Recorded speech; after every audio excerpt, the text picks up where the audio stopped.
Hey everyone, and welcome back to another terrarium build. Today I will be making a unique little mossarium. A mossarium is just a fancy name for a terrarium that only houses moss. To make this mossarium, I will be using what is meant to look like a Florence Flask. I bought it at Target for about $3 last Halloween. This container also incorporates an ugu cap that I made myself.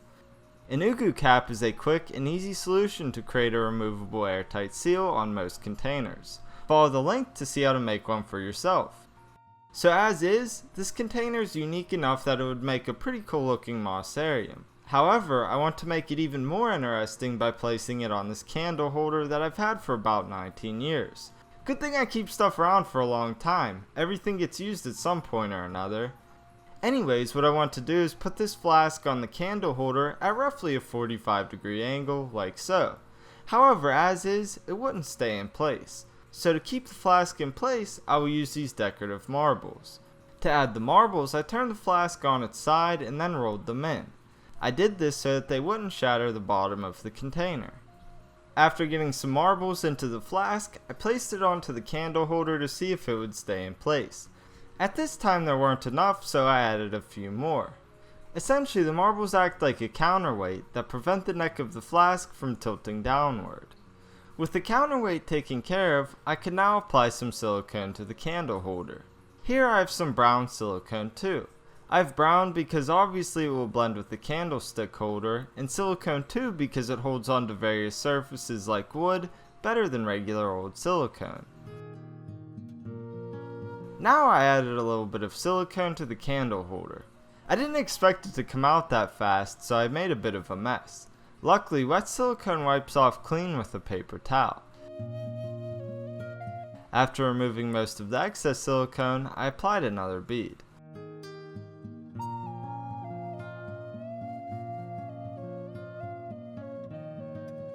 Then I firmly pressed the flask into the newly placed silicone. I let the silicone cure for a good 3 to 4 hours and then dumped out the marbles. I didn't need the silicone to cure completely, just enough that it would hold the flask in place. Now that the pieces are all together, we can finally start making the mossarium. Like anything, it's best to start from the ground up. In the case of a terrarium, that usually means the false bottom. For this build, I will be making a gravel and sand false bottom. I'm using this method because of the limitations that this container shape creates. For more information on the purpose of false bottoms, as well as tips on how to make various kinds, follow the link. To begin, I started placing a thin layer of gravel which I evened out with my tweezers.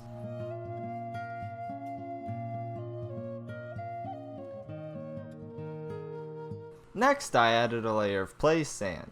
Eventually, some of this sand will mix into the gravel, but I wanted to create a layered look. With the sand in place, I grabbed a moist cotton ball, and with my tweezers I used it to even out the surface of the sand. With the false bottom in place, I could add the charcoal layer. This is just some lumpwood charcoal that is sold in the barbecue section of the hardware store. I thoroughly explained the purpose of this layer in the previously mentioned false bottom guide, but simply put, it helps create an overall healthier environment in the terrarium. Anyways, I added a generous amount of this charcoal to further create a layered look. Since a lot of this charcoal is turned into dust, it made a bit of a film on the inside of the container. So I got another moist cotton ball and cleaned off the glass using the tweezers once more. Now that the charcoal layer is in place, I could finally add the substrate layer. This is simply some soil that I obtained from the woods behind my house. If you recall, it's actually some of the leftovers from How to Terrarium episode 3. All that I did was simply dump this soil into the flask using a piece of paper, and then formed it to the desired slope using my tweezers.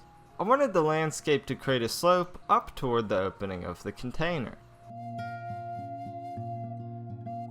With all of these elements now in place, I could finally add the real star of this terrarium, the moss. Here are just a few of the choice pieces that I used. All of these specimens were sourced locally and propagated in my house using the method I have shown previously.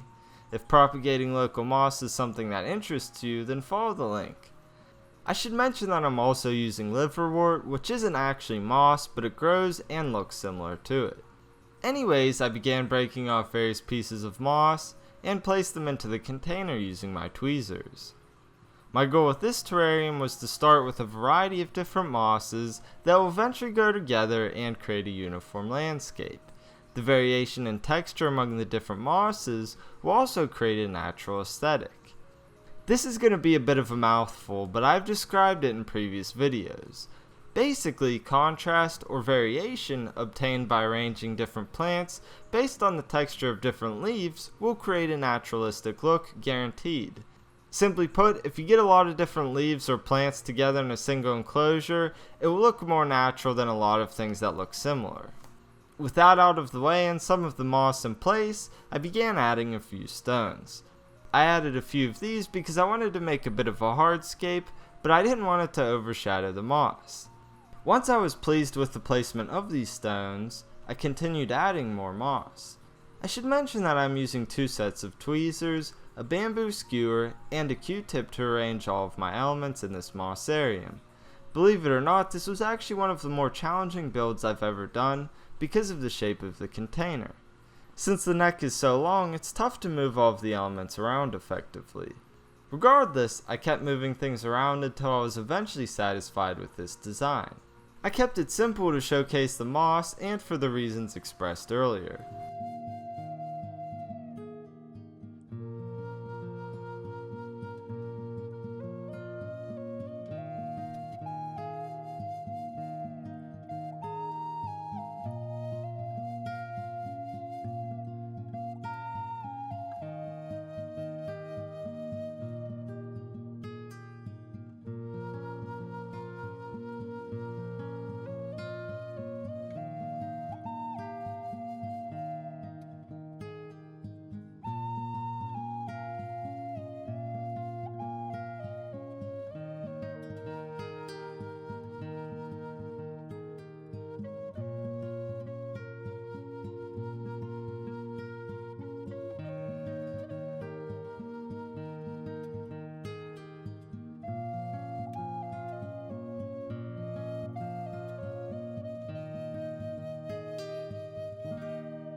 Next, I added a bit of purified water using a pipette. I really only added enough just to moisten the tips of the moss.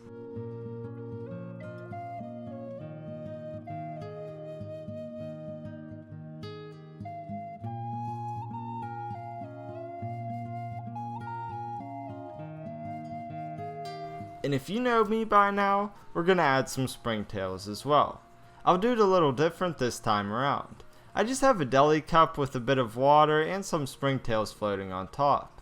I just dumped these guys out of one of my larger cultures to make it easier to put them into this terrarium. And then I simply just dumped them into the Mossarium. This of course added the springtails and the rest of the needed water. I planned for this earlier, which is why I only moistened the tips of the moss. I should also mention that if you want to learn more about springtails, follow the link. And that about does it. I put on the Ugu cap and called it a day. In time, I think this Mossarium is really going to look neat, especially when all of the mosses start to blend together and grow in a bit.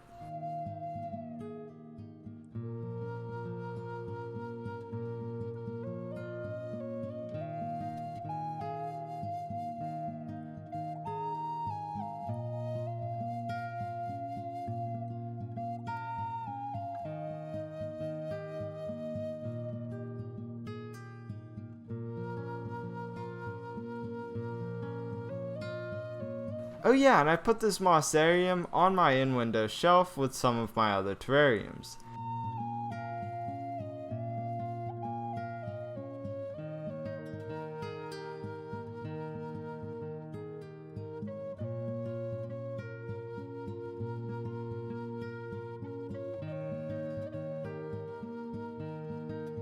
It's like a happy family of terrariums.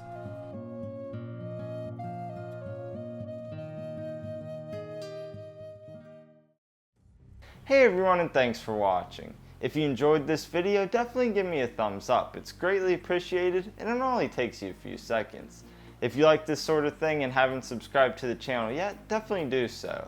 Also, if you head on over to my channel, I have a bunch of playlists and videos that are similar to what you just saw. Thanks for watching.